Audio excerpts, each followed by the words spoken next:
Gusto ko lamang sa buhay. Yakapin mo sa leeg. Ay, yakapin mo Ay, sa wag. leeg. Ay, Wag mahirap ka na. yun. Oo, baka mamaya tumirik mata niyan. Ay! Ay, sabi naman yan. Mamaya, wag ganon. Iparamdam mo yung pagmamahal mo, hindi sa pagyakap sa leeg. Totoo, yakapin mo Oo. na lang talaga na yakap na lang talaga. Oo. Diba? Ganon yun, para iparamdam mo yung Oo. pagmamahal mo. Paramdam mo kasi naman. Oo, kasi ganon yun.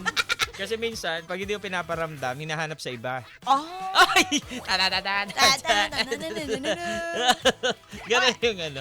Ay, shoutout sa mga, may mga iba kasing relasyon na biglang nagtatapos sa hindi pagkakaunawaan sa mga maliliit na bagay na naging lumalaki dahil hindi nabibigyan ng oras. Sabi nga, maliit na butas ay lumalaki. Oo. Konting gusto at gumagrabe. Dumadami. Ay, dumadami. Madami.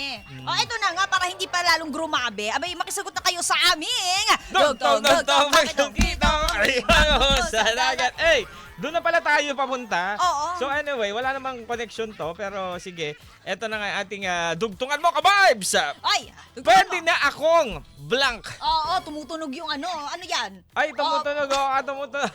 Pwede na akong mag-blank ikaw, DJ Joko Loco. Pwede na ako, ha? Pwede na akong matulog. Oo. Kasi alam mo naman na tawag dito, time for me to Time for me. Time for me to Ano to, brother, lo, hello. Sa akin, pwede na akong, maya-maya, pwede na akong umuwi. Oo, bye-bye. Oo, kailangan din magpahinga. Alam mo ba kanina, yung kakilala ko nakaidlip. Oh, talaga? Oo. Oo, buti nagising. Oh, nakaidlip.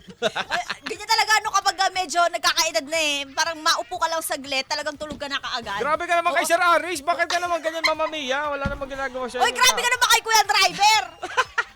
Diyos ko po. Siyempre, pagod yung mga yan kakatapak sa, Oo pedal naman. ng gasolina. Ganun talaga. Kasi Pagod syempre, alam mo, kaya saludo tayo sa mga driver natin kasi alam mo yan na nakukuha nilang yung mahabang oras ba? Oo. Para lang maabot nila yung kung may tinatarget silang kota. Totoo Pero kailangan yung magpahinga din kasi minsan syempre pag dala ng antok, Oo, di ba? baka kayong tuluyan mamahinga. Oo, di ba? Kailangan nyo, Hirap di ba, maihatid ng safe yung pasahero nyo. Yan. Di ba? Baka kung ano pa. So, kailangan magpahinga pa din. Sa lahat ng Magpahinga. bagay na ginagawa mo, kailangan may pahinga ka. Totoo yan. At ito na nga, may kasagutan din si Will Eto na, Ilagan. may sumagot na nga si Sabi Will. niya, pwede na akong magmahal ulit siguro. Char. Siguro, may ano ba siguro yan? pa. Pag may siguro pa, hindi pa talaga pwede. Wala pala eh. May siguro ka pa pala, Will eh. Siguro ka pala Oo, ito si William siguro ka Mortel. din, oh. Sabi niya, pwede na ako pumunta ulit sa station at bisitahin si DJ Kim. Sure! Wow! Baka talaga. Eto naman si Coach Everyday, pwede na raw siya manlibre. Bagong sahod daw siya. Ayan ang gusto natin. Na sana makaabot hanggang dito sa Mother Ignacia, yung panlilibre mo. Coach Everyday? Eto naman si Kurisu Sumo. Ay, sa nandiyan si Bula. Kurisu. Oo. Kaibigan to ni Kurisu. Yumi Kapili. Ay, talaga ba?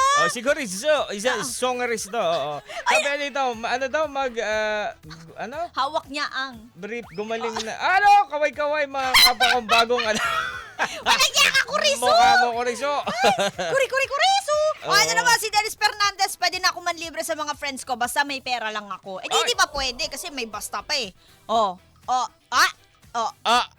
Inisip ko, dito ko lang sa, pwede na siya pala mag-brief kasi ano na. Kurisu.